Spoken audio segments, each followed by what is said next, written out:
Welcome to the Rush to Fail podcast. I'm your host, BJ Gramillion, and this is episode number 5. Hard to believe that is it 5 now? Or are we on number 6? Wow. Okay, I've made it to number 6. It's funny, I was reading some statistics yesterday, and it was talking about podcasts, and I think that there's like 70% of podcasts don't make it past episode 5. So that's why I mentioned, that we're now past episode 5. So I've made that milestone, and really the goal is to just continue on, every single week. And this has been just a blast so far. I've really enjoyed it. Met some amazing people. And it's funny how things just change over time, right? So funny story, about 6 years ago, we decided that video might be a good idea for our business. And turns out, newsflash, videos, they're usually pretty successful on social media, and you can get a pretty good following from doing that. So we're extremely, shy and introverted. I'm very much so that way. And so it was funny. We brought in this videographer. He comes to our office. And, I didn't know what we were doing. I'd never done a video before promoting our business. And so, show up and I'm nervous and I'm standing in front of the office and I see the little red light blinking on the camera and I immediately just stared. Nothing came to my head. I could not remember my name. It was the most humiliating experience, and it was just one of those moments where I'm like, what am I doing? I'm never gonna be able to do this. And it was painful. And I remember one of the girls working at the front desk is my sister-in-law, and she was working there at the time. And I think she texted my wife and was like, I have never seen BJ so nervous and so shy than when he's in front of a camera. And so fast forward 2023, here I am doing a podcast and welcoming the opportunity to be in front of cameras. And so I think there's a bit of me that likes to be pushed and to do things that maybe make me uncomfortable. But I know that I need those things. Otherwise, I just kind of hunker down. My natural tendency is to be introverted and, just sit in my office all day. So this has been a blast. I really started the podcast because I wanted to highlight all the craziness that goes on in my job. There's so many times over the years where I've been like, I need a podcast. I have to share that story. There's so many funny things that happen. When you buy thousands of homes, you go into all these different properties, you never know what's behind those doors. And so the amount of stories that I have are definitely, I could write a book on it. But finally it came down to this year, and really the catalyst for starting was 2022. But I'll fast forward a little bit back to 2020, which I'm sure we all think of very fondly, those years, right? So in 2020, we were in Hawaii, and this was in March. We had planned this trip with my brother-in-law, sister-in-law, super excited. My sister-in-law was pregnant. My wife was pregnant. My wife had twins that we were expecting to come in about 3 or 4 months. And so we knew that this was going to be basically the last trip we're going to take for maybe a half a decade, right? We knew that our lives were going to change significantly when we had twins. So we're out there enjoying our time, and halfway through, they canceled March Madness. And when that happened, I can't tell you how devastated I was, first of all, for March Madness. I'm a huge college basketball fan, so that was devastating in and of itself. But I'm like, look, if they're going to cancel March Madness, what's next, right? Like this is not the end of it. And so, initially, like anyone else, I think I treated the coronavirus like, whatever. It's just something that happened in China, and maybe some people will get sick, and it's like the swine flu, whatever. It's not a big deal. Yeah, so it wasn't a big deal for us. I didn't take it very serious. I do remember on the plane ride going to Hawaii, it was the most hilarious thing I had seen up until this point. There was a lady in front of us that was getting out these Clorox wipes, right? and she was wiping down their entire section. It was her husband, and her kid. And I mean, she was going to town on this thing. She was wiping down every nook and cranny. I'm like, what in the world? So I started getting my phone out and just recording it because it was hilarious. I'm like, what are people doing? This doesn't make any sense. And they're handing out, sanitizer. I'm like, what is going on? No, why are we all of a sudden now getting sanitizer? I've been on planes my whole life, never had this happen. So again, it was just weird, right? 2020 was weird all around. But halfway through, we were like, look, our kids are all back in Arizona. As much as I love Hawaii and I don't want to end this trip, I was like, look, I don't know what's going to happen. We probably need to get back. So we cut our vacation in Hawaii short. Still mad about it. Still salty. Have not been back since. But we, came home and immediately went to work, and we had a meeting, and it was just like, hey, what are we going to do? We need to prepare for the worst case scenario. And so we kind of spent a full day in the war room trying to figure out, okay, what are we going to do? What's next? And funny enough, I had a property on Corona Street at the time, so I even went out there, did a video about it, just said, look, it's still a good time to buy. Don't let this hold you back, because a lot of people were just scared. So when people get scared, they just freeze. They don't do anything. It's typical. So I remember that distinctly, doing a video there. So, I really thought 2020 was going to be the year that we were due a recession. It had been over a decade. Typically recessions happen every decade. So you just kind of expect it to happen. And, April, May came around, and all of a sudden it just took off. Real estate went bananas. I realized then how powerful the Fed is. They came in, dropped the rates down to zero, said we're going to buy back mortgages. So all of a sudden they did the things in real estate that they know if they pull that lever, watch out. The floodgates then are open. And of course, 2%, 3% interest rates, mortgage rates. Everyone, was going crazy. Everything that we sold, was 20 grand, 50 grand higher than I ever anticipated it selling for.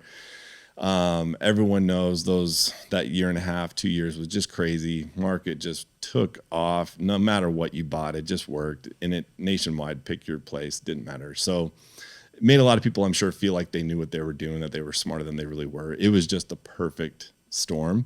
And so, yeah, I think that when that happens, a lot of people just think, oh, this will last forever, so life's good. I never thought that the market was going to slow down, to be honest. Like, there was so little inventory, so much demand, prices were going out of control.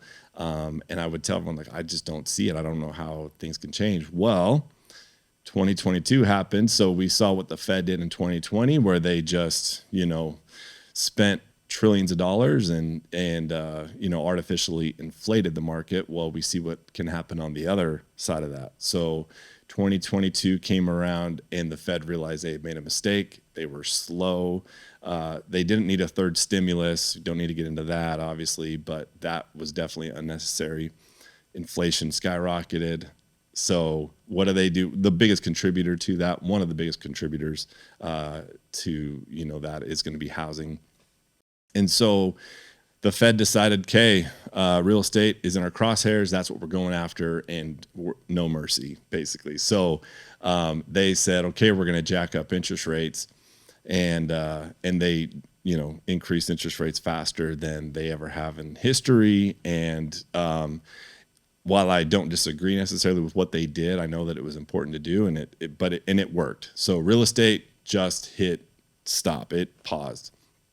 And it was crazy to see how quick that happened. I remember in March getting a little uneasy. April, I was getting really uneasy, and then it just got uglier from there. And so the reason for this podcast today, what I wanted to do was share the 10 things that I learned from going through a recession. And I think it was Ronald Reagan that said, a recession is when your neighbor loses his job. A depression is when you lose your job, right? And so what's interesting about the recession right now, housing is in a recession, or it has been in a recession, and yet the overall economy is still doing very well.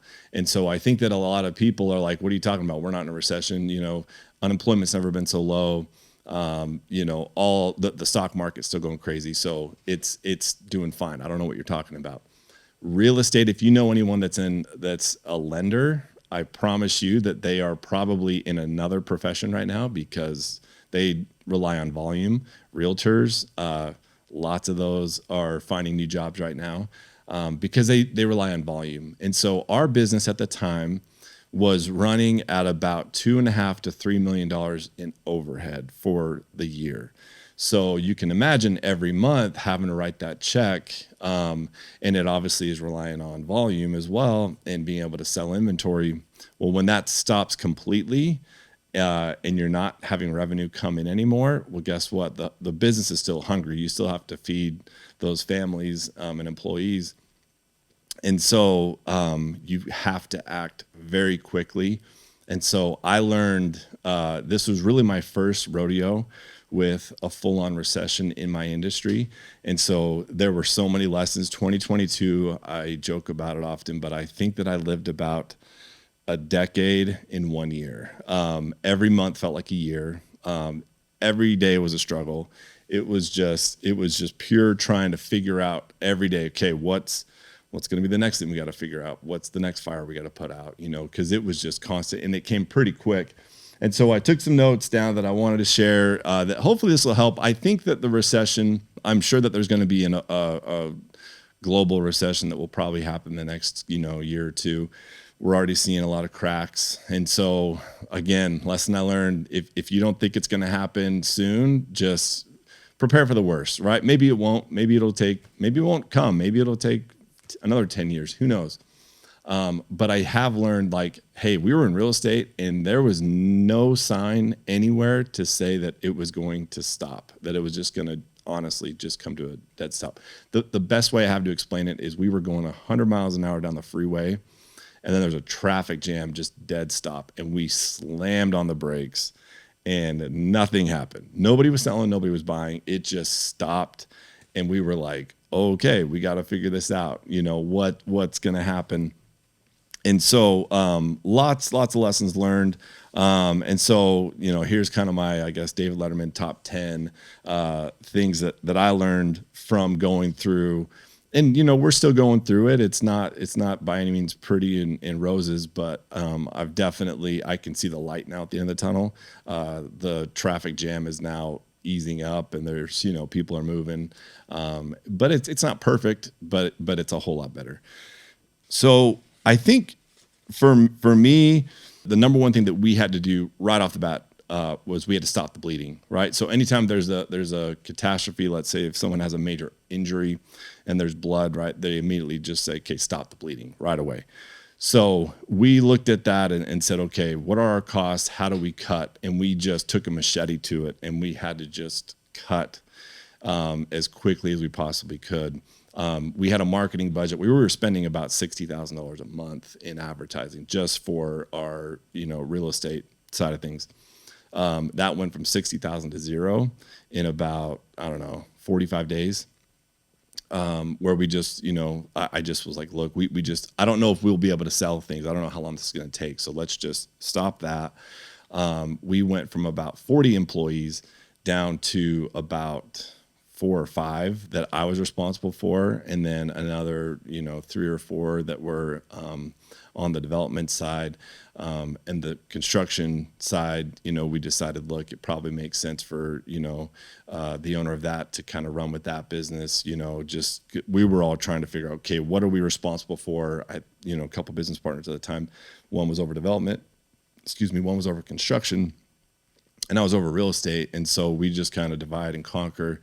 And ended up just, trying to figure out our business entities because there was so much going on. We just had to do it that way to make this work. So number one, you have to stop the bleeding. We got our costs down significantly, and so that was a huge, and it helped obviously so that every month you're not losing that amount of cash. So number one, stop the bleeding. Number two, I learned a lot about bank relationships. I've heard jokes said about banks and it's so true. Really banks will offer you an umbrella in perfect weather, but the minute it starts raining, good luck. They're not going to help you out, right? So banks are the first to cut and run. They're not helpful. However, if in our situation we use a lot of private lending, hard money lending, you quickly realize that, you know what, we're actually partners now. They don't want this home. They're not experienced flippers, and they're not experienced with selling real estate. They don't want it. They want to lend money, and they want their money to come back as quickly as possible. So I learned quickly, okay, we got a couple decisions to make here. Open Door and OfferPad, for those of you not familiar with them, are, two very large hedge funds that came from, Wall Street money, California, and they took it by storm. They wanted to come into iBuyers and buy up real estate, and they were buying on crazy margins, didn't make any sense. Still to this day, I'm sure that they regret, how aggressive that they were. They don't buy homes anymore, by the way.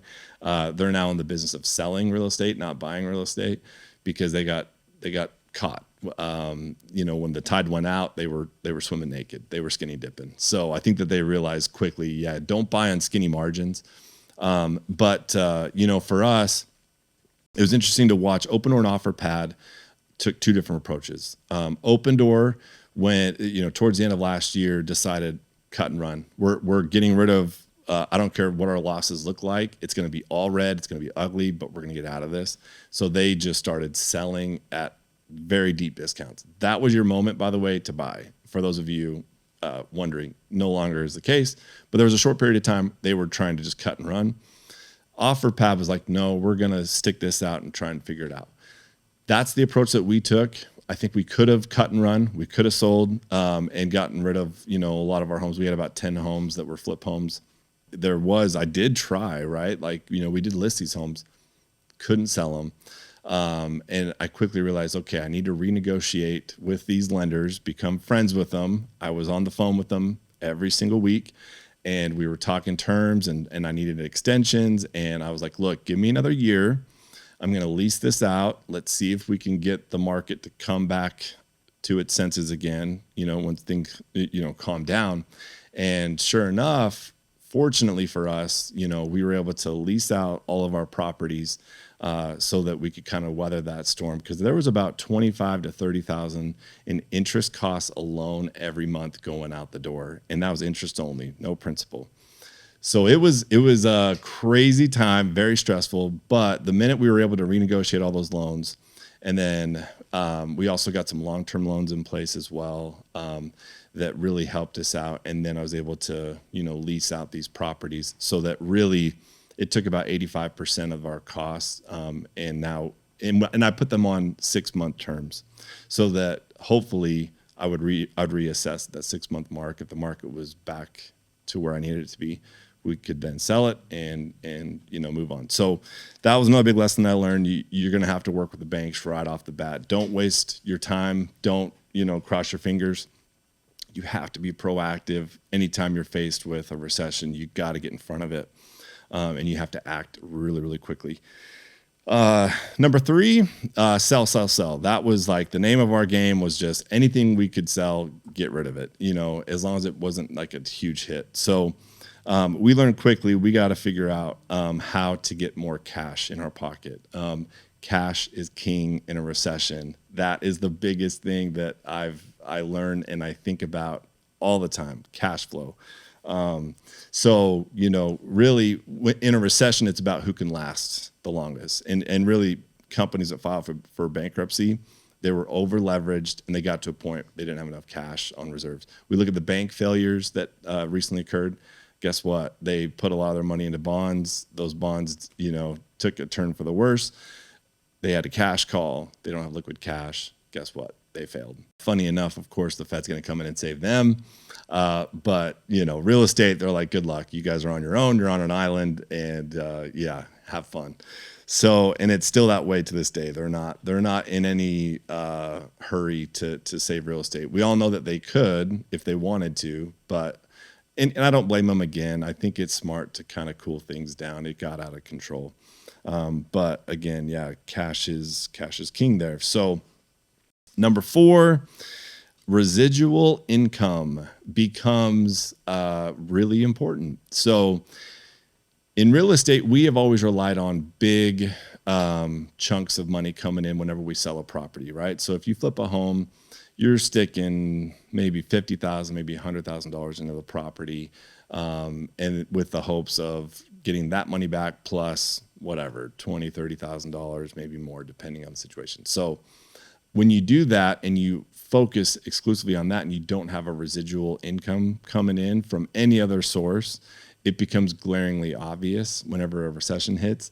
And so that would be my advice, is to really focus on residual income now. When times are good, this is when you build your residual income. It's not going to be when it happens, because you can't. At that point, you're stuck. You're trying to just survive. And so the planning starts now. When the season is right and times are good and you're putting money away, I cannot stress this enough. Focus on finding assets that will bring residual income, or a business that will bring residual income. This is the whole reason why I started our business in Tennessee, actually, was this reason alone. I realized that I have sold so many homes and I did not hold on to a lot of homes that I should have. I wanted to take the quick money, and it was a lesson learned the hard way, which is, again, the reason for this podcast, right? Rush to fail. You got to learn from your mistakes. That's something that hopefully I will encourage everyone to do. Anyone that works with me now that buys real estate with us, I tell them, this is plan on decades of holding this property, and don't just start with one. You need to go for at least 5 or more. Like, don't stop now. Figure out how to continue the snowball, get residual income, because guess what? When the storm hits, you got residual income. Those are the people that did not stress at all, because they had money coming in, and they were able to weather the storm for years. And so that's another big thing that I learned is residual income. Number 5, triple down on education. So I'm part of a mastermind, and in fact, I joined a second mastermind right when all of this took place. So at the end of 2022, I joined another mastermind. It's called Brand Builders, and that was really to help me on the marketing side of things. I realized, like, okay, I got to start really from scratch now. We got to restart this, because Arizona really was dead. There was not a lot going on. Wholesaling no longer was really a viable option. Flipping homes wasn't really a viable option. Excuse me. Obviously, you still could do those things. You just had to buy at a deeper discount. But it wasn't like a real business. Like, that was just like a way to make money. So I realized, okay, I want to start a business that is going to be sustainable. And the thing is I need education. So invest in yourself. It's times like recessions where it's all about education and networking. Those are the two, that's like your lifeblood. If you don't get around highly successful people that know what they're doing and you ask them questions, you're going to struggle through it, and you'll probably not make it through a recession. And so it's funny, when I was at this mastermind, it was there that I learned from. There were 2 people there that run a turnkey business model similar to what I run in Tennessee. And it was because of them and, the connection that I made with them and being able to ask them questions. They were an open book. They told me how to run it, and I was able to build this business 10 times faster than I would have on my own. So don't skimp on education. In fact, triple down on it, because that's going to be a huge lifeline. So, okay, number 6, lean into goal setting and accountability. I've never been great at, I've always been really good at setting goals at the beginning of the year. I've never been great at accountability and actually taking the water to the end of the row. So what I did was a couple things. I got the Darren Hardy. I'm a huge fan of Darren Hardy. And I'm sure there's others out there like him, but he works for me. So Darren Hardy has the Best Year Ever journal. I would highly encourage anyone to get that. You can start at any point in the year.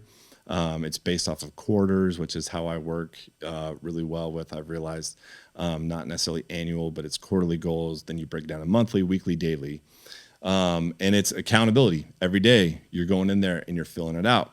The other thing that I really like with Darren Hardy is he has insane productivity course.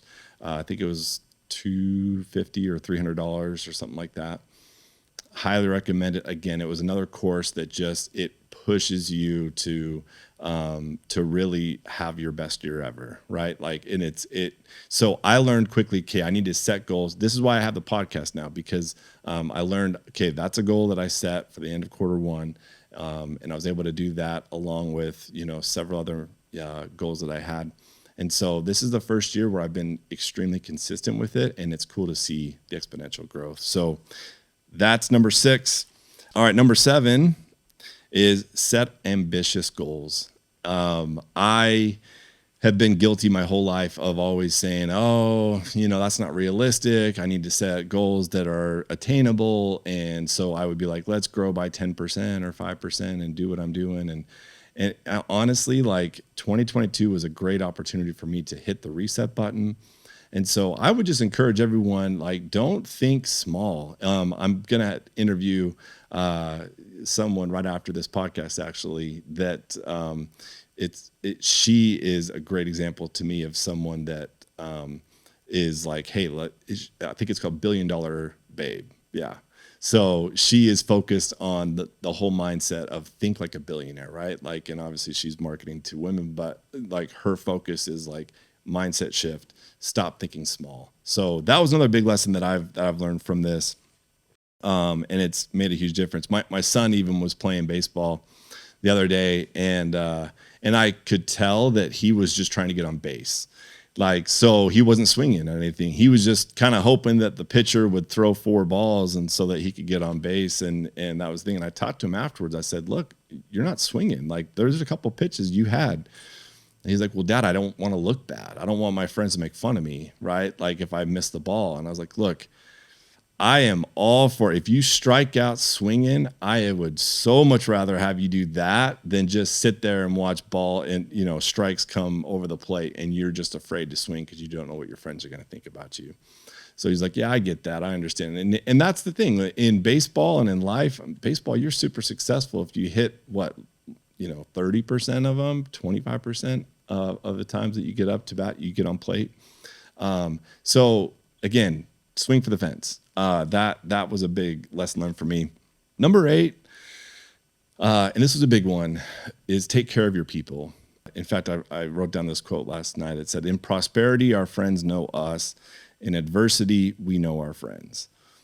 I think that adversity, it definitely clarifies things for everyone, right? It clarifies relationships. And it really, for me, it helped me to know, okay, like here I have a core group on my team that I can trust, and we all kind of leaned in and hunkered down, and we were like, look, we're in this for the long haul. And it was such a cool experience for me to go through that. It was humbling for sure, but it also was pretty awesome to be like, hey, these are the people that will have my back no matter what, and vice versa goes, for them too. And so the team that we have in Tennessee, it's one of the tightest group I've worked with, and it's just fun working with people that you can trust. Now, the thing that I've learned also is you got to make sure that you're taking care of them, and so actively check in, actively give them calls. That's what I failed at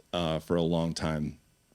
Was just not checking in on my people, on the employees, and doing the little things. And so hopefully moving forward, I'll be better at that. It's something that I need to work on constantly, but at least I'm, I guess, aware of it. And I would just encourage everyone to take care of their people.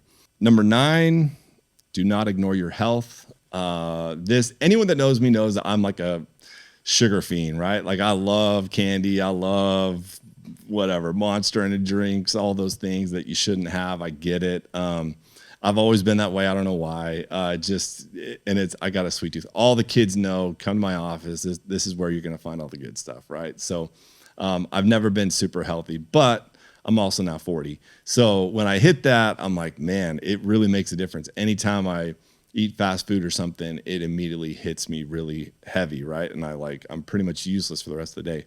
So you realize, okay, your mind and body, that's your vehicle, right, to get you to where you want to go. And if you're, putting in crappy fuel every day and do it, and it's just not being maintained and optimized, then it's just harder to do the things that you want to do. If you want to have that $1 billion mindset, it also starts with taking care of yourself. It's something that I struggle with, guys. Like, I'm not perfect at it. I've found that if I have a routine, and if I have, like, I think Orange Theory was great for me, F45, things like that, where if I just show up and work out for an hour or 45 minutes and they tell me what to do, I've realized that works for me. So just find what works for you and then stick with it. And it makes a big difference. I've just noticed that in my life. So that's going to be one of your best ROIs. Number 10, cash is king. I know we've already talked about this, but cash is king. It's liquid cash is everything in a recession. And so there are, there's books you can read. Profit First is one. Cash Flow Quadrant is another one. There's different books that I would recommend, to anyone that's interested in learning more about it. But for the longest time, I never knew it was on our bank account. I'd just have to ask our accountant, hey, how are we doing this month? Good, bad? Okay, cool. Never really paid attention. That was a big lesson learned for me. Now I am the bookkeeper and the accountant, and I am way more involved on that side. And so I know all the ins and outs, on that side of things. And so if you are not like financially savvy, like, you need to take some courses and classes. You need to like educate yourself or find someone. There's no excuse anymore. There's so many classes out there. Go on Instagram. You'll probably find 50 other courses that you can take that will teach you how to be better at money management. But again, the time to save money is in the good times, not in the bad times. And I would hear this at our mastermind all the time. Hey, stock away cash, take 10%, take 20% of everything you're making and put it away for rainy day fund. Like, you never know when you're gonna have to use that. And we would always say, yeah, that's a good idea. Maybe one of these days I'll do that. And then, recessions come when you don't expect it. And of course you're not ready.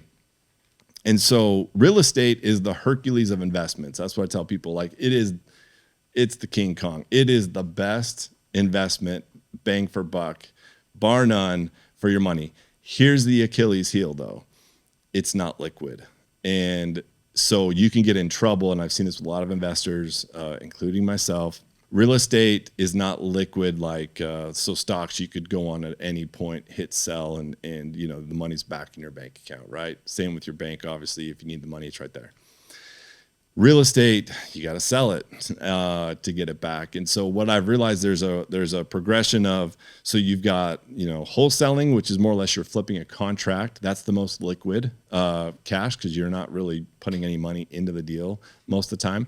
You're just trading contracts, and so you can make money that way, but you'll make the least amount of money doing that. And it's also, just short term. So there's wholesaling. Flipping is the next level. Then you've got building, construction, and then land. And so for us, we got into land pretty heavily in, the last 18 months, 2 years. And so that was a huge lesson learned for us, is like, hey, guess what? Land, actually, it's a fantastic investment. It will be your best return on investment if you buy the right piece of land.